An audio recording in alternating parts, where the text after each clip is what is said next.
So some of you might appreciate his approach and some of you might not, and that's perfectly fine either way. But he did demand excellence from the drawings of his students. And we no longer have Bern Hogarth with us. As a matter of fact, he went out the way that I think the rest of us could only hope to. He went to France, 84 years old. In fact, just a couple of months after I completed the particular class that I was just telling you about, he had been awarded a lifetime achievement in arts. And so they flew him out to France to receive this award, the big banquet, the lifetime achievement. He received it, he accepted it, and he passed away that weekend in France at his hotel room with that Lifetime Achievement Award right there with him.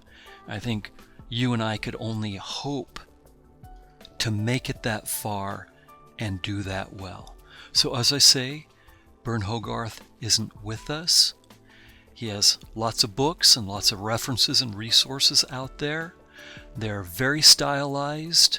They may not be the style that you want to work in, but the idea that he's trying to get across in committed construction is legitimate and valid. And he isn't here right now to yell at you, but I am. If I'm doing my job well, then I am positioning myself as that angel or that devil on your shoulder, whichever way you want to look at it, that Jiminy Cricket whispering in your ear about doing your very best and making sure every line is as committed and as accurate as possible. That Jiminy Cricket voice in your ear that you're never going to be able to escape.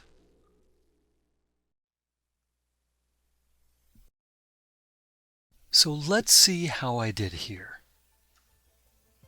Okay, so not bad.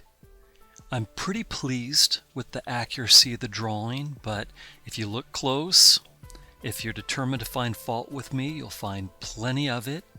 Little off on the fullness of the lips, definitely off on the ear over here, misjudged how far that flared out and the size of the ear. It's so easy to fall back on autopilot. We intuitively know that the bottom of the ear, when the face is straight on, that it tends to line up, for instance, with the bottom of the nose and the top of the ear up around the eyebrow. And we just have this unconscious push to do that rather than to rely on accurate observation. And I think I fell into that a little bit. And so this ear needed to be bigger and it needed to come down and line up with the mouth here. But as far as the major overall shapes and structure, especially in the face, I think we have a reasonable representation and a reasonable, useful construction drawing that then can be taken much further, because this is not an end in and of itself. We are setting up building blocks here. This is a building block that's going to melt away eventually as we go further into the class. It's going to melt away into a value drawing that's not about line, but it's about turning form. So let's make sure we have a complete understanding of this by looking at some other angles.